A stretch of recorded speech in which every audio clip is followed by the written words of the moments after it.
саламатсыңарбы менин кичинекей досторум, бөбөктөрүм? Сак саламат турасыңарбы? Кышкы эс алуу күнүңөр кандай өттү? Абдан сонун өттүбү? Ай азаматтар, кана эмесен да сыналгын астына жакын келип бөбөктөрүңөр менен биздин силер үчүн атайын даярдаган өзбек элин жомогунан силерге 3 бир тууган аттуу жомокту окуп бермекчимин.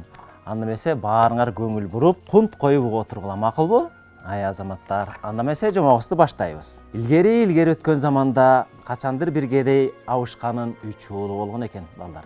Ал 3 уулунун абышка аябай байлык таап, мээнеттенип эмгек кылбай, акылыңар менен эмгек кылгыла деген милдетти койгон экен. Себеп дегенде байлык бир заматта жоголуп калышы мүмкүн. Туурабы балдар? Ошол себептен мээңерди байыткыла деген экен. Ал 3 бир тууган ошентип баардыгын баамчыл болуп, бир дагы нерсени тек кетирбестен баамдап, мээлерине түйүп алыш экен. Сак болуп, баардыгына тең өтө кылдаат мамиле кылыш экен. Муну ошентип күндөр өтөт, жылдар өтөт, баягы абышка эмне болот балдар? Каза болуп бул дүйнөдөн кош айтышат экен. Ошондо баягы 3 уулу калып, 3 уулу эмне кыларын билишпей, акыл калчап иш кылалы дейт дагы, уулусу айтат. Биз эми бул жерде отура бербей, ар кимибиз өзүбүздүн ырыскыбызды таап, акылыбыз менен иш кылалы дейт. Анда ортончусу, кечүүсү баары макул болуп, жолго аттаналы дейт ортончусу. Ырыскыбызды каяктан буйрса, ошол жактан таап, ошол жактан агарып көгөрөлү дейт кечүүсү. Анда эмесе жолго аттаналы деп баары тең шаймандарын шайланышып алып, куржундарын артынып алып, анан чоң сапарга аттанып кетишет. Ошентип жол басып, канча жол басып кете беришет. Баягы камдап алган тамак аштары да түгөнөт балдардын.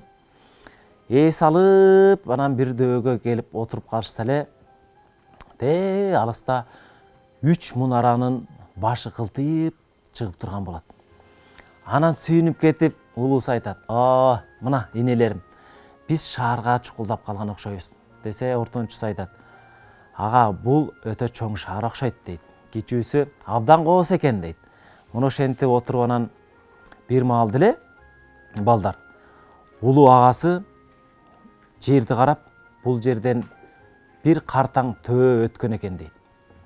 Аны угуп калган ортончу иниси: "Ооба, бирок ал төөнүн сол көзү сокур экен" дейт. Анда кичүүсү тура калып: "Ал төөнү деген бир аял менен бир кичинекей бала минип кетип бараткан окшойт" дейт. Анан ошентип баягы үчөө баамдап, анда эмесе жол аттаналы деп алып, жолду бир аз жүргөндөн кийин эле алыстан атчан бир киши чаап келет. Чаап келип өтүп баратса, улуусу: "Жолоочу, токтоңуз" дейт. Токтотуп баягы кишиден сурайт: "Сиз балким жок издеп жүргөндүрсүз" дейт. Анда ал киши: "Туура айтасың, мен жок издеп жүрөм балдар" дейт. Ортончусу айтат: "Байкашымча сиз төө издеп жүргөн жоксузбу" дейт. "Аны кайдан билдиңер" дейт. "Ал төөнүн сол көзү сокур" деп ортончусу айтат. Кичүүсү айтат: "Ал төөнү деген бир аял менен бир кичинекей бала минип кетип баратат" дейт. Улуусу дагы кошумчалайт: "Ал картаң чоң төө" дейт. Баягы киши таң калып: "Силер муну кайдан билесиңер? Мен айта электе эле айтып баштадыңар.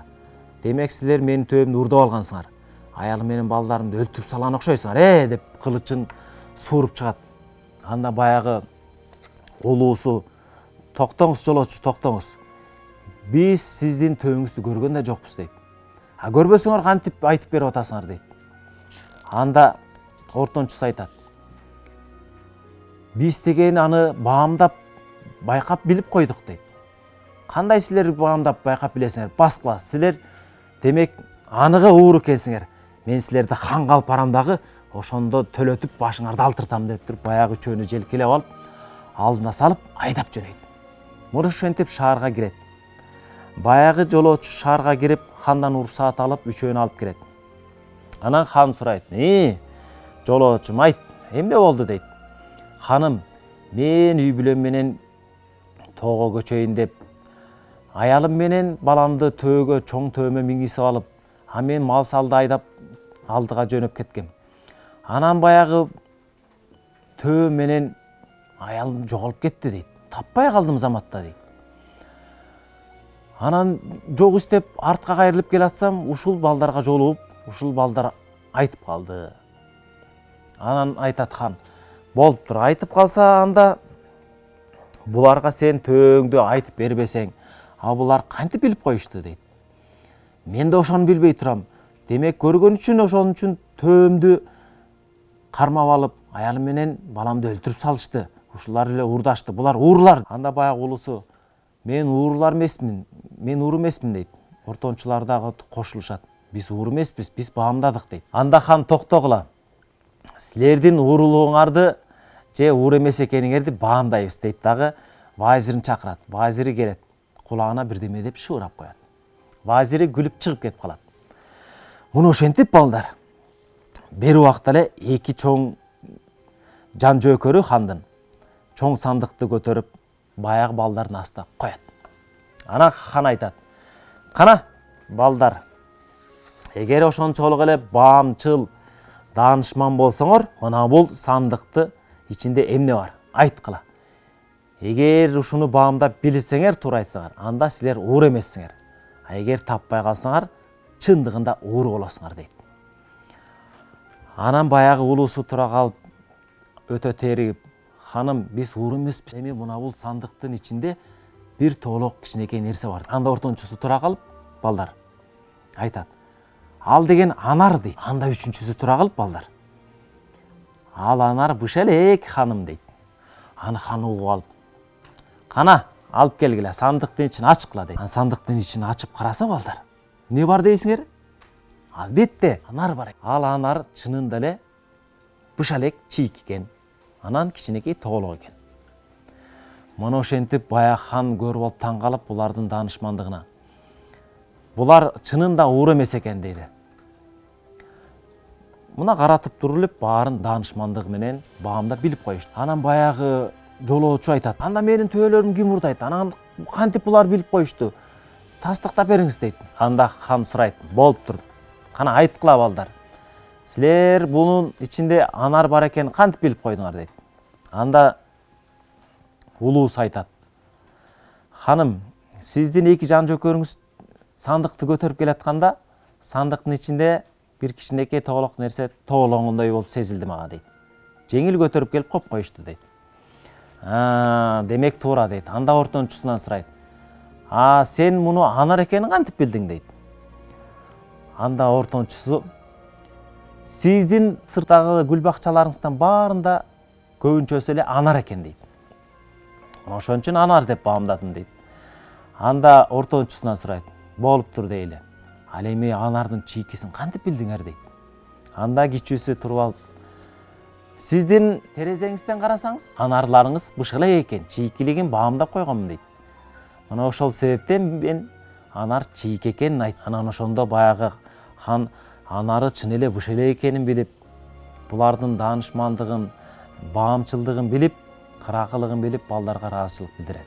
Дагы балдарды уур эмес экенин актап берет. Анан баягы жолоочуна айтат: "Сен эми жогуңду исте, алар тирүү эле экен, таап аласың" дейт. Дагы анан баягы үч бир туугандан сурайт: "Айткылачы, мага кызык болгону төөлөрдү кандай картаң экени, чоң экени, көзү сокур экени, ал эми аял менен бала минип бараткан ошолорду кантип баамдадыңар, ошону айтып бергиле" дейт. Анда улуус айтат: "Ханым, эми ал биз келатып кичине өргүү кылалы деп эс алган маалда жолдун жээгинде төөнүн иси жатканын көрдүк" дейт. Ал төөнүн исин карап, төө экенин билдик. Ал иси чоң экен" дейт. Анан төөнү чоң экенин, картаң экенин билдик" дейт. Анан ортончусунан сурайт: "Сенчи" десе, "Мен анын сокурлугун сол жак тарап жактагы чөптөр эчтеке желбептир дагы, оң жак жагы эле чала бала желип кете бериптир" дейт. "Мен ошол себептен сол жак көзү көрбөйт экен" дедим. Анан кичүүсүнөн сурайт: "Ал эми аялы менен кичинекей бала минип баратканын кантип билдиң" дейт. Анда кичүүсү айтат: "Ханым, ал жолдо кичине жуушатып төөнү эс алдырып чөктүрүптүр. Мына ошондо жумшак бир чокойдун иси, анан кичинекей баланын бутунун иси бар экен. Ошону көрүп мен баамдап койдум дейт.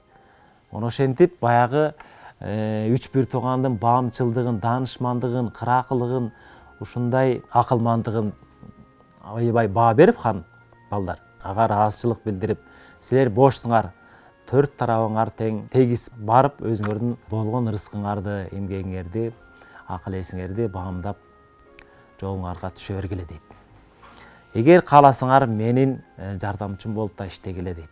Мына ошентип ханга ыраазычылык билдирип, аябай сыйлап, эмне кылат балдар? Жолго узатып ишет экен. Мына ушинтип жомогубуз аяктады балдар. Бул жомок менен эмнени айтмак? Биз байлыкка кызыкпашыбыз керек экен, эмтеден дүйнөгө кызыкпашыбыз керек экен. Себеп дегенде балдар, биздин мээбизде канчалык билимге бай болсо, биз каалаган жактан барып, өзүбүздүн билимибизди, мээбизди иштетип, акылмандыгыбыз менен пайдаланып, ар кандай кыйынчылыктардан жашообуздагы ырыскы берекелерибизди тегиз таап кете алат экенбиз. Саламатта калгыла балдар, жакшы окугула, кышкы күнүңөрдү жакшы өткөргүлө. Көрүшкөнчө саламатта калгыла.